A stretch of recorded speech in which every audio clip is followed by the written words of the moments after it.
Good morning. Judge Bress and I are so pleased to be wrapping up this week with Judge Higginson from the Fifth Circuit. Do I have to go back to the Fifth? You're welcome to stay with us anytime. Just for housekeeping purposes, counsel, let me call out the cases that were previously submitted on the briefs and record. That's the first three cases on the calendar.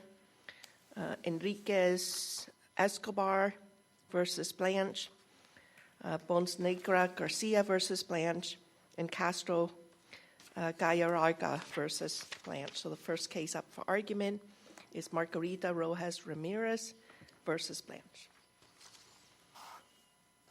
Good morning, Your Honors, and may it please the Court. My name is Ellie Tiscus, and I am a certified law student here today on behalf of the petitioner, Ms. Margarita Rojas Ramirez. I would like to request 3 minutes of rebuttal on behalf of my colleague, Grace Caponetto. All right. Thank you. Ms. Rojas Ramirez, an indigenous Tarascan woman, suffered continuous and escalating violence in her home country of Mexico on account of her membership in her family as well as her ethnicity. When she repeatedly made reports and sought help, the police were simply unable and unwilling to help her. Here, Your Honors, the case turns on two primary issues: nexus and the government's inability and unwillingness to protect Ms. Rojas Ramirez from harm. As it pertains to nexus, there are three distinct errors the BIA committed in terms of that nexus issue. But there's a cognizability issue here too, right, as to the family, or would you say no? Your Honor, we do not argue that there is a cognizability issue here. We do recognize that in the BIA order, there was discussion of a longer version of the family PSG that was presented by prior counsel before the BIA. However, we feel that the BIA did conclude on family generally rather than that elongated PSG that the prior counsel But just quickly, presented. not to consume too much time, because Ninth Circuit law is sort of intricate when it gets to the family as a cognizable social group. Mm-hmm. Does the family have to be distinctive and particular in society or only to the persecutors? And is there a case that explains that? I believe it as pertains to society in general. It's more of a general view on particularity. Right, that's sort of what I thought. But then how was this particular family distinctive in society other than being a crime victim family massively persecuted by their neighbors? Your Honor, we would point to Rios v. Lynch, which is cited. But that was a remand, right? All the court said was you didn't even look at the issue. The Ninth Circuit didn't really explain anything about how the family you're identifying here was distinctive across Mexican society. Your Honor, in Rios v. Lynch, I understand the procedural posture of that case. However, this court held that family generally is the quintessential particular social group. I agree. Okay, but does that get you there? Your Honor, we believe on family, yes. Okay. The fact that Ms. Rojas Ramirez asserted that it was her group of her family members being persecuted here is cognizable. Okay, last question though. Wouldn't that mean any family that's ever sort of pillaged criminally? So here, you know, the theft from the house, and the son, understandably, self-help, goes to steal it back, and then he gets macheted, and they make threats to him. That really sounds like a very specific crime moment. Anytime there's a reprisal against a family based on crime, that qualifies, the PSG qualifies? Yes? Yes, Your Honor, we would argue. And further, I would just like to point that in a mixed motive situation, right, that's how these things generally occur. Exactly, Your Honor. That is where I was going to go next. Here, Judge Higginson, this is a mixed motive case where we do not contend that, particularly where the persecutors here were members of the Los Polones wing of the Sinaloa cartel. We do not argue that the Sinaloa cartel members likely had, at least in part, a financial or criminal motive behind their actions. However, here, Ms. Rojas Ramirez's family was also targeted because of their membership in that family as well. But the cases Rios, Garcia, there are only a few, Posada, all of them involve what the courts have said was sweeping, over time, targeting of a family. Even after they've committed the crime, they go after them at the funeral. In other words, it really becomes evident that they're going after the family. Here, it's a discrete, arguably, it's a very discrete moment of criminal activity. Your Honor, then the son is able to relocate.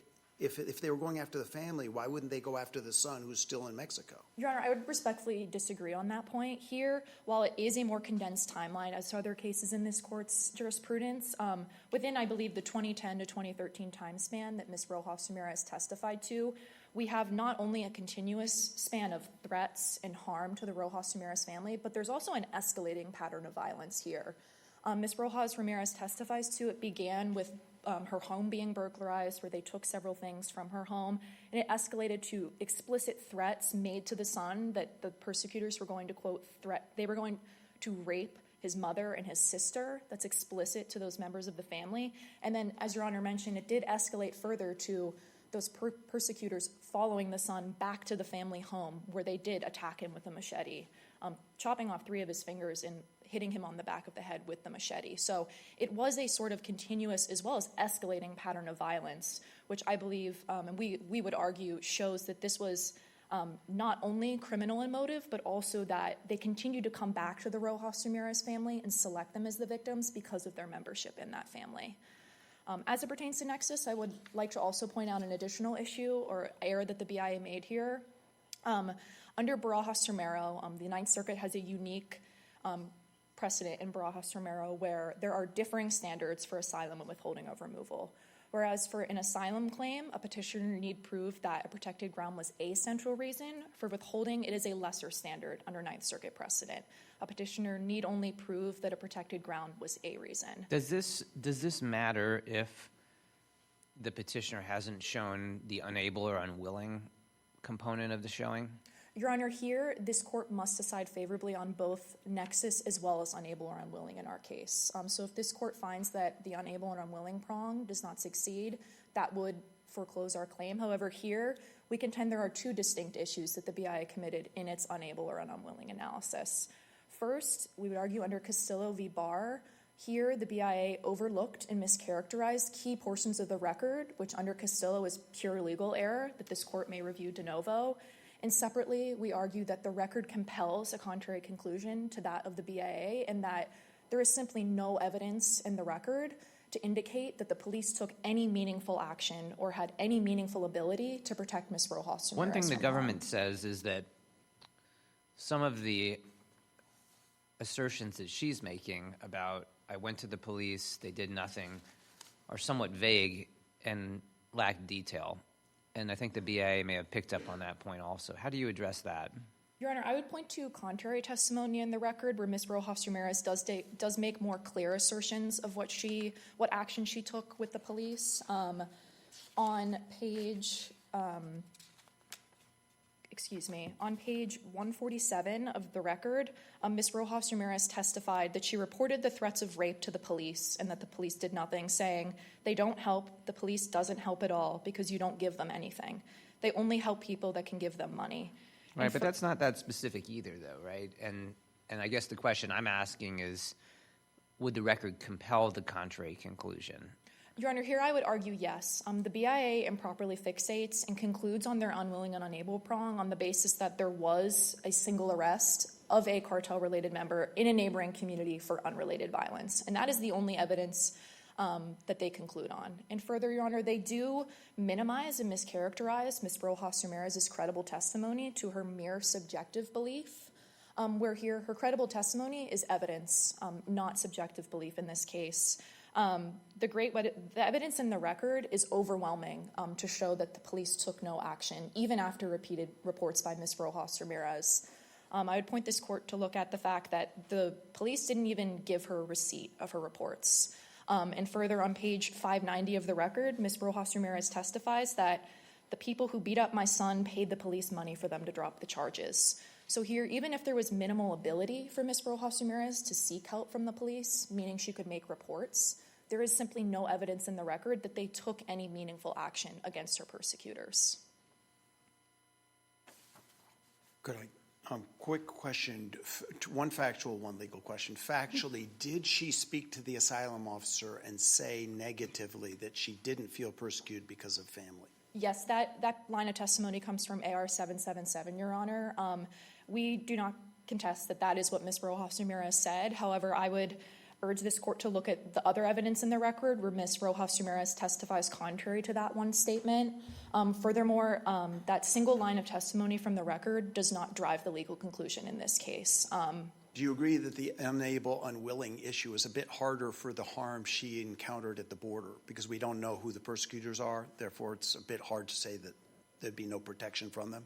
Yes, Your Honor, I agree with that. And the last question, I'm not interrupting just because you have time and your colleague wants to get up, but the last question I had was, what is the strongest Ninth Circuit case that says the family was the reason, a reason, as opposed to remand to BIA to consider it further? Has the Ninth Circuit actually ever held that the family was a reason for the persecution? Ever? Or every time have they remanded to the BIA, say, look at it a little more, it's quintessential, it could be? Your Honor, I can't cite to a case right now, but I'd be happy to provide one in supplemental briefing. I would say that family is, again, the quintessential particular social group here, and I would point this court as well. If this court is not convinced that the record compels a contrary conclusion, there is an alternate ground to reach on the nexus issue, and that is the purely legal Barajas-Romero issue, where this court failed to cite to Barajas-Romero and failed in their order to delineate between the acentral reason Right, and but that reason. issue is kind of harmless error if the unable or unwilling is supported. Yes, Your Honor. However, I would argue that issue is not harmless error, as the government does contend here. Under INS v. Ventura, it is proper course under the ordinary remand rule to remand to the BIA to apply the proper framework in the first instance. And here, they lacked a citation to Barajas-Romero. Right, but I mean, if there's no unable or unwilling, then it would kind of be a foregone conclusion, wouldn't it? Yes, Your Honor. However, there is also a purely legal error as it pertained to the unable and unwilling prong here. There's multiple instances where the BIA overlooked key portions of the record in testimony in reaching their conclusion. And under Castillo, this court may properly review that de novo and remand under that purely legal error as well. To finally just say one more thing, Your Honors, I would like to point to just another piece of testimony that I believe the BIA overlooked and I believe is significant for this court to review here. The BIA, in their order, concludes that Ms. Rojas Ramirez just testified to incidents to the police and that they did nothing. However, there are at least 6 instances in the record where Ms. Rojas Ramirez makes that assertion. That subjective belief conclusion on behalf of the BIA clearly minimizes and mischaracterizes Ms. Rojas Ramirez's credible testimony here. Because the BIA erred legally as it pertained to nexus, as well as on its unable and unwilling prong, we would ask that this court either reverse or vacate the BIA's order, remand to the BIA with appropriate instructions, and grant the petition for review. Thank you. Counsel.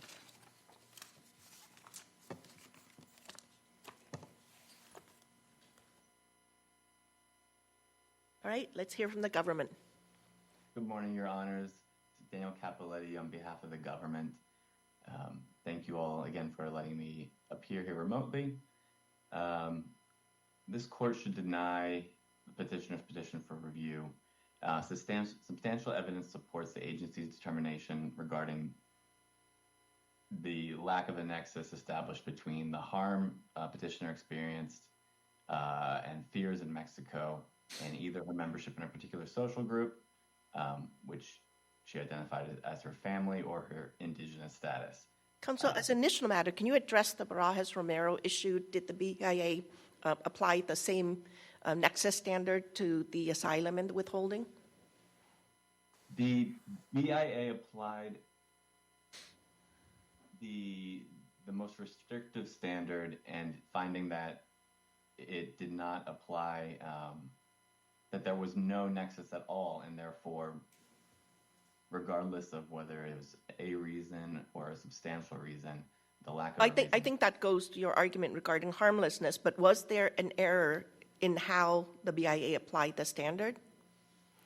Then we can discuss the evidence and whether it may be harmless on this record. What is the government's position there? The government's position is that there was not an error in that. Well, because I don't know what the BIA meant when it said, having failed to meet the higher burden of proof for asylum, the respondent cannot meet the lower burden of establishing a clear probability of persecution. I'm looking at AR6. That seems illogical, right? It should be easier to meet the lower burden. For the I believe the board there is discussing, or could be confusing the higher standard for withholding, which is as far as the likelihood of persecution, future persecution. That standard is lower in asylum cases and higher in withholding cases. That is flipped when it comes to a reason versus a central reason. So analysis. the government's view is that the BIA was not addressing nexus in that sentence? Your Honor, I believe the board was addressing nexus in that sentence.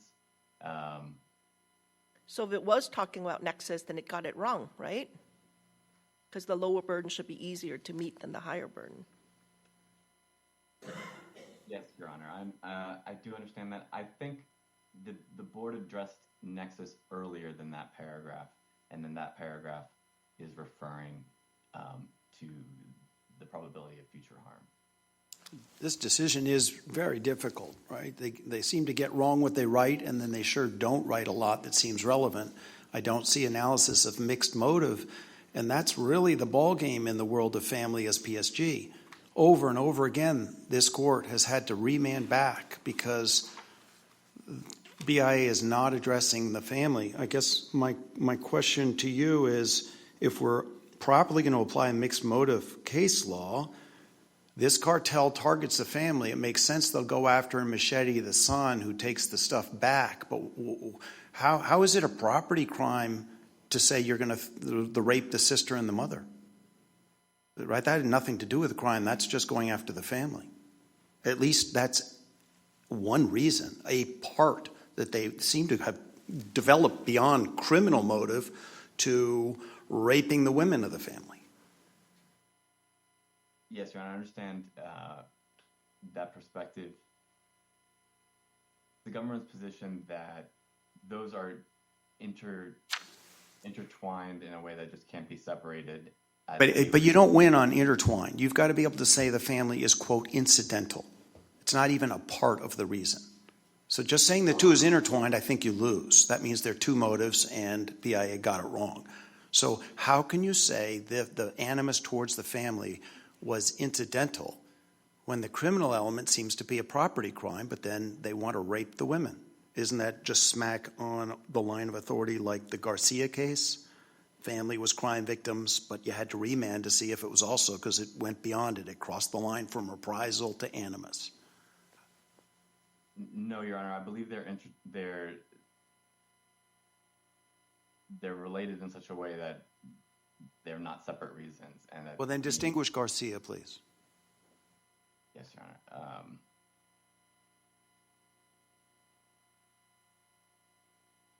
Bear with me.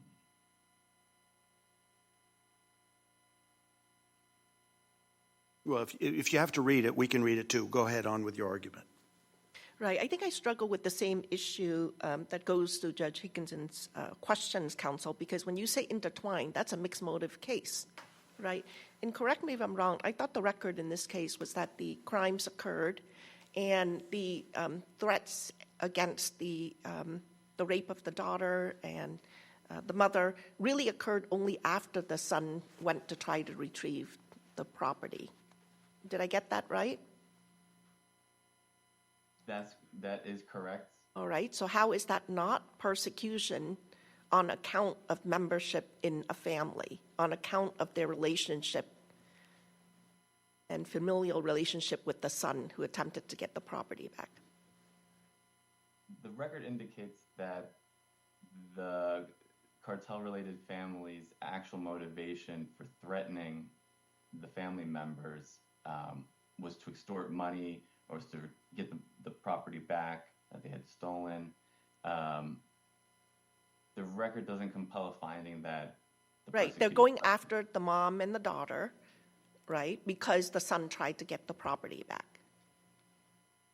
Correct. Why were they targeting the mother and the daughter but for their relationship with the son who tried to get the property back?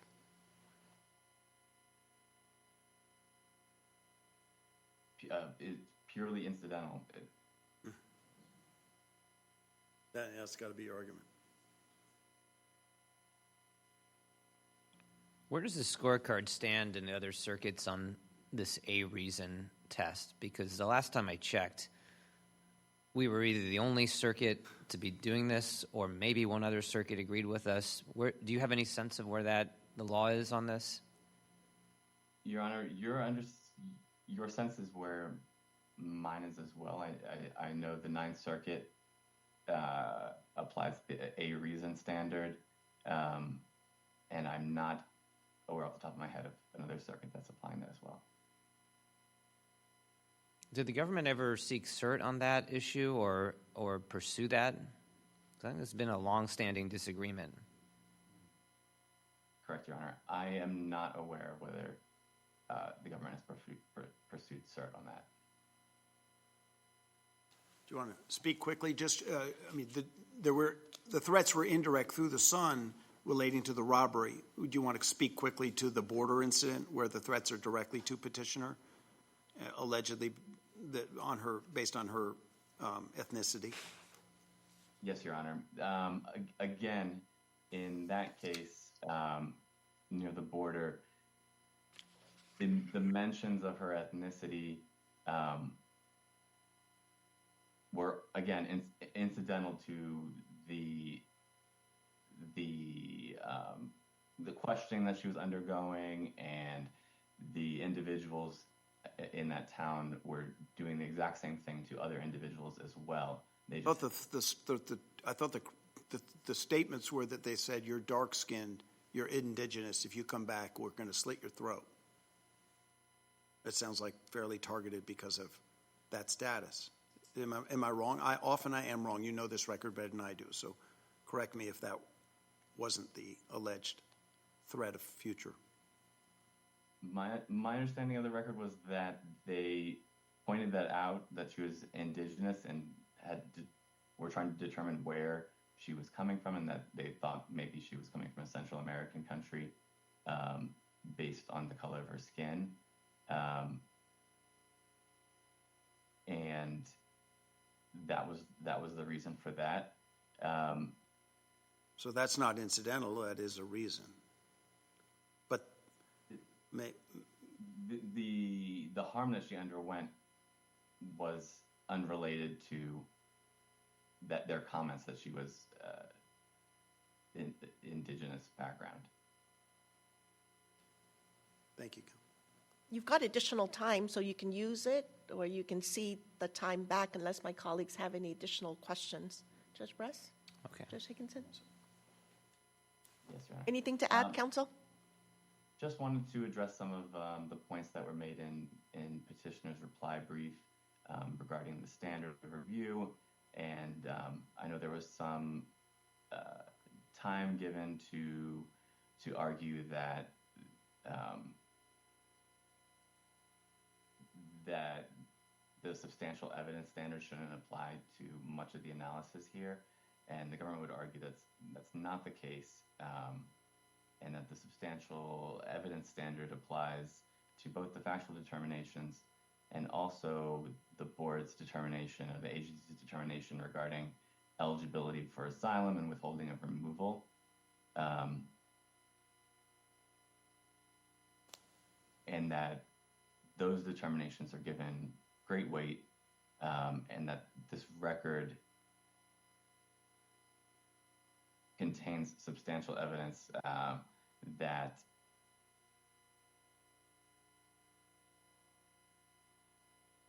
she was not targeted on her persecution. There was no protected reason that she was persecuted, either by family, indigenous status, political opinion as well. She even stated that she doesn't fear the political candidate that had lost that election, and was kind of shouting generally at individuals. And responded that the police, as far as the unwillingness or unable to control the individuals that she fears, she mentioned that the police, made a document, even if she didn't receive or have any evidence of that, of reports and such.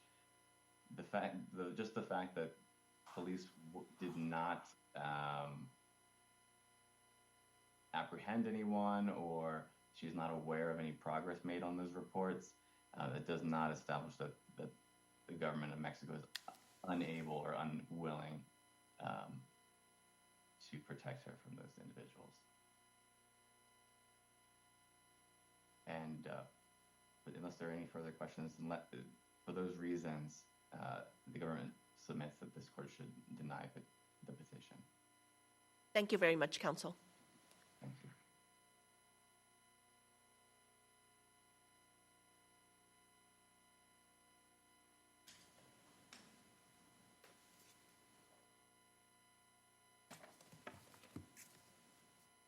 Good morning, Your Honors, and may it please the Court. My name is Grace Caponetto, and I'm a certified law student.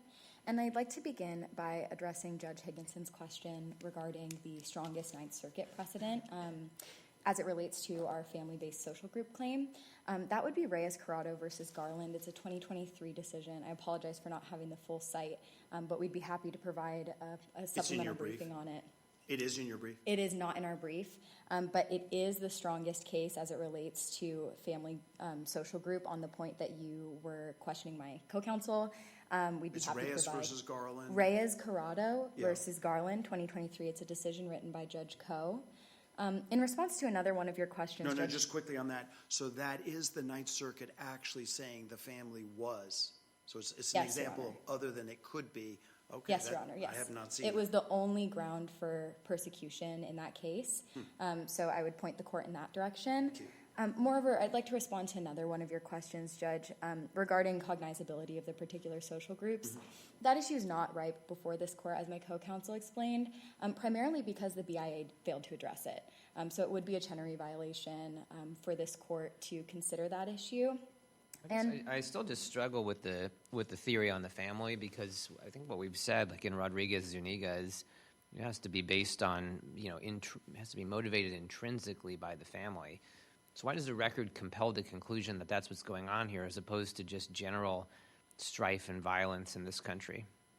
Absolutely, Your Honor. So you pointed originally to record page 777, where Ms. Rojas Ramirez was asked in her CFI if she'd ever been threatened by her particular social group of family, and she stated no. Again, we do not dispute that testimony. However, it is taken out of context. In that same credible fear interview, which is the I-867A, she also stated, ever since I got back from the United States, they have been threatening me and my family. She also testified to multiple... That's true. I mean, the issue is just, is this because this is a difficult place to live, or is it because there's something about the family intrinsically that's motivating this? Because it seems like what happened factually was that cartel members from a rival family stole property and they sought to get it back. And that's what led to some of this. And so I kind of asked myself, does the record compel the conclusion that what's going on here is family, or is it just simply people trying to get other people's property? Yes, Your Honor. I understand that the persecution on her family began as a criminal motive. However, it persisted and turned into an escalating pattern of violence against her and her family, and that was specific to her family's social group. Your Honor, I see that my time is about to expire. May I finish, Go ahead and finish answering your question? Thank you. I'd like to also point this court to the Duran Rodriguez versus Barr case, where this court held it is uncontroversial that when threats are combined with the infliction of such violence and harm to a petitioner's family, they establish persecution. Moreover, in JR versus Barr, this court also noted that our law does not require applicants to wait until gang members carry out their deadly threats until they are eligible for asylum, and we ask that this court not ask Ms. Rojas Ramirez to do the same. Thank you. All right. Thank you very much to everyone who argued, both sides, for your argument this morning. The matter submitted. And thank you for taking this case pro bono too. I think the certified law student did an excellent job. And Mr. Schlesinger, Mr. DeWitt, which ones? Who's? I'm Michael Devitt, Your Honor. Thank you, Mr. Devitt. On behalf of the University of San Diego. Our pleasure, and thank you to you as well, Mr. Schlesinger. Thank you, Your Honor. Thank you, Counsel.